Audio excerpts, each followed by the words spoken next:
ಇನ್ನು ಏನು ಗೊತ್ತಾಗ ಟೈಮೇ ಇರಲಿಲ್ಲ ಮೇಡಮ್. ನಾನು ಅಷ್ಟು ಬ್ಯೂಟಿಫುಲ್ ಆಗಿ ತೋರಿಸಿರೋದಕ್ಕೆ thank you so much sir. But ಆದರೆ ಅದೇ ಆಚೆ ಬಂದಿದ ತಕ್ಷಣ ನಾನು ತುಂಬ ಅರ್ಜೆಂಟಾಗಿ ಪಾರ್ಟಿ ಮಾಡಬೇಕಾಗಿತ್ತು, ಅದನ್ನು ಮುಗಿಸ್ಕೊಂಡೆ. ಇನ್ನು ನೆಕ್ಸ್ಟ್ ಅದ್ರ ಬಗ್ಗೆ ಅದು ತುಂಬ ಖುಷಿ ಇದೆ ಮೇಡಮ್. ನಾನು ಆ್ಯಕ್ಚುಲಿ ಕೇಳಿದ್ದು ಒಂದು ನಾರ್ಮಲ್ ಜಾಕೆಟು ಸರ್ನ, ಈ ಥರ ನನಗೆ ಆ ಜಾಕೆಟ್ ಮೇಲೆ ತುಂಬ ಇಷ್ಟ ಆಗಿತ್ತು. ಆ ಜಾಕೆಟ್ನ ಕೇಳಿದ್ದೆ. ಬಿಗ್ ಬಾಸ್ ಮೇಲೆ ಇನ್ನೇನು ಆಸೆ ಇರಲಿಲ್ಲ ನನಗೆ. ಇನ್ನೊಂದು ವಾರ ಇತ್ತು ಈ ಚಿಕನ್ನು ಮಟನ್ನು ತಿನ್ನಬೇಕು ಅಂತ ಏನೂ ಆಸೆ ಇರಲಿಲ್ಲ, ಯಾಕಂದರೆ ನಮಗೆ ತುಂಬ ಆಸೆಗಳಿತ್ತು. ಬಟ್ ಆದರೆ ಒಂದೇ ವಾರ ಇತ್ತಲ್ಲ, ಇನ್ನೇನು ಆಸೆಗಳು ಇರಲಿಲ್ಲ ನನಗೆ. ಸೊ ಅದಕ್ಕೇ ಸುದೀಪ್ ಸರ್ ಹತ್ರ ಜಾಕೆಟ್ ಕೇಳಿಬಿಡೋಣ ಅಂತ ಇತ್ತು. ಬಟ್ ಆದರೆ ಅದನ್ನು ನಿನ್ನೆ ನನಗೆ ಗೊತ್ತಾಗಿದ್ದ ವಿಷಯ ಏನಂದರೆ ಅದನ್ನು ಆ ಜಾಕೆಟ್ನ ಮಾಡೋಕ್ಕೆ 1.5 ತಿಂಗಳಾಗಿದೆ. ಆಮೇಲೆ ಬೆಲೆ ಗೊತ್ತು, ಬಟ್ ಅದ್ರ ಬೆಲೆ ಕಟ್ಟೋದು ಬೇಡ, ಯಾಕಂದರೆ ಸುದೀಪ್ ಸರ್ ಪ್ರೀತಿ ಇದೆಯಲ್ಲ ಸಾಕಷ್ಟೇ. ಹನುಮಂತ್ ಅವರೇ, ಇವತ್ತು ವಿನ್ನರ್ ಆಗಿ ಆಚೆ ನಿಂತಿದ್ದೀರಾ. ಇವತ್ತು ಮನೆ ಒಳಗಡೆ ನೋಡಿದಾಗ ಒಂದ್ಸಲ ಇಣುಕಿ ಯಾರು ನಿಮ್ಮ ಫೇವ್ರೆಟ್ ಸ್ಪರ್ಧಿ ಅನ್ನಿಸ್ತಾರೆ ಇವತ್ತು? ಅಣ್ಣ, ನಿಮ್ಮ ಫೇವ್ರೆಟ್ ಕಂಟೆಸ್ಟೆಂಟ್ ಯಾರು ಅನ್ನಿಸ್ತಾರೆ ಇವತ್ತು ನೋಡಿದಾಗ? ನನ್ನ ನೋಡಿದಾಗ ಅಣ್ಣ, ಅಲ್ಲ,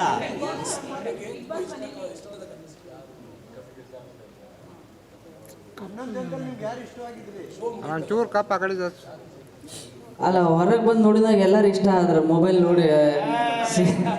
ನೋಡಿದಾಗ ಎಲ್ಲರದು ಇಷ್ಟ ಆತ್ರಿ ಅಣ್ಣ, ಎಲ್ಲರೂ ಇಷ್ಟ ಆದ್ರೆ ಹಂಗೇನಿಲ್ಲ.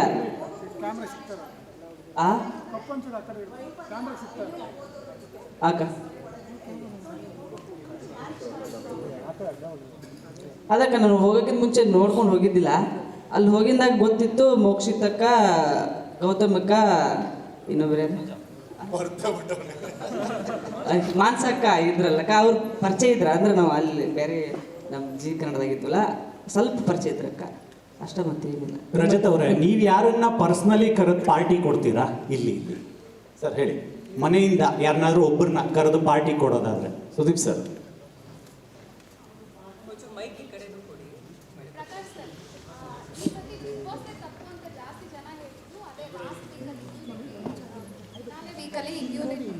ಟಾಸ್ಕಲ್ಲಿ ಧನರಾಜ್ ಅವರು ವಿನ್ ಆಗಿರ್ತಾರಲ್ಲ, ಸೊ ಅಂದರೆ ಮಿರರ್ಗೆ ಪರದೆ ಬಿಡ್ಬೋದಿತ್ತು, ಅದು ಬಿಗ್ ಬಾಸ್ನೇ ತಪ್ಪು. ಸೊ ಧನರಾಜಿಗೆ ಯಾಕಂದರೆ ಪ್ರೀವಿಯಸ್ ಟಾಸ್ಕಲ್ಲಿ ತ್ರಿವಿಕ್ರಮ್ ಅವರು ಮತ್ತು ಮೋಕ್ಷಿತಾಯಿಂದನೂ ಫೌಲ್ ಆಗಿರುತ್ತೆ. ರೀಗೇಮ್ನ ನೀವು ಆಡಿಸ್ತೀರಾ, ಬಟ್ ಆ ಟಾಸ್ಕಲ್ಲಿ ರೀಗೇಮ್ ಆಡಿಸೋದಿಲ್ಲ. ಬಟ್ ನೆಕ್ಸ್ಟ್ ಡೇವರೆಗೂ ವೇಟ್ ಮಾಡಿ ಆಮೇಲೆ ಡಿಸಿಷನ್ ತಗೋತೀರಾ. ಸೊ ಇದು ಬಿಗ್ ಬಾಸೇ ತಪ್ಪು ಅಂತ ನಿಮಗೂ ಅನಿಸುತ್ತಾ? ಬಿಗ್ ಬಾಸ್ ತಪ್ಪು ಅಲ್ಲ, ಅದನ್ನು ಶೋಲ್ಲಿ ಹೇಳಿ ಕ್ಲಿಯರಾಗಿ. ಅಲ್ಲಿ ಏನು ಕನ್ನಡ ಮಿರರ್ ಏನಿರುತ್ತಲ್ಲ, ಮಿರರ್ ಇರೋ ಕಾರಣ ಅದ್ರ ಹಿಂದೆ ಕ್ಯಾಮರಾ ಇರುತ್ತೆ. ಕ್ಯಾಮರಾ ಶೂಟ್ ಮಾಡೋದು ಜಾಗ ಬೇಕು, ಮಾಡಬೇಕು. ಅದನ್ನು ನೀವು ಅಲ್ಲಿಗೆ ಪರದೆ ಹಾಕೋಕ್ಕಾಗಲ್ಲ. ಅಲ್ಲಿಗಿರುವ ಡಿಸ್ಅಡ್ವಾಂಟೇಜ್ ಅಂದರೆ ಅದು ಕಾಣಿಸುತ್ತೆ. ಅಂದರೆ ನಾವು ಅಲ್ಲಿ ಟಾಸ್ಕ್ ಟೀಮ್ ಇರುತ್ತೆ, ಗೋನ್ ಚೆಕ್ ಎಲ್ಲರೂ ಚೆಕ್ ಮಾಡಿದಾಗ ಮೇ ಬಿ ಇವ್ರಿಗೇನೋ ಒಂದು ಹೈಟ್ ಅಡ್ವಾಂಟೇಜ್ ಆಗಿದೆಯೋ, ಇಟ್ ಕ್ಯಾನ್ ಬಿ ಎನಿಥಿಂಗ್. ಅದು ಏನದು ಗೊತ್ತಿಲ್ಲ ನಮಗೆ. ಆ ಮೊಮೆಂಟಲ್ಲಿ ನೀವು ಮಿಸ್ಟ್. ಅವ್ರಿಗೂ ಕೂಡ ಏನೋ ಒಂದು ರೋ ಏನೋ ಕಾಣಿಸಿದೆ. ಬಿಕಾಸ್ ಅವ್ರಿಗೆ ಆ್ಯಕ್ಚುಲಿ ಅವ್ರು ಶೋಲ್ಲಿ ಹೇಳ್ಕೊಂಡಿದ್ದಾರೆ. ಮಂಜು ಹತ್ರ ಮಾತಾಡಿದಾಗ ಫುಲ್ ಕಾಣಿಸಲಿಲ್ಲ, ಒಂದು ಮೇಲ್ಗಡೆ ಮಾತ್ರ ಕಾಣಿಸ್ತಿದೆ. ಮೇ ಬಿ ಅವ್ರ ಹೈಟ್ಗೆ ಆ ಒಂದು ಆ್ಯಂಗಲಲ್ಲಿ ಕಾಣಿಸಿರ್ಬೋದು. ನಾವು ಚೆಕ್ ಮಾಡ್ತಾರಲ್ಲ, ಸೊ ಅವ್ರ ಹೈಟಲ್ಲಿ ಅದು ಕಾಣಿಸಿರ್ಬೋದು. ಸಮಥಿಂಗ್ ಸಣ್ಣ ಒಂದು ಮಿಸ್ ಆಗಿದೆ.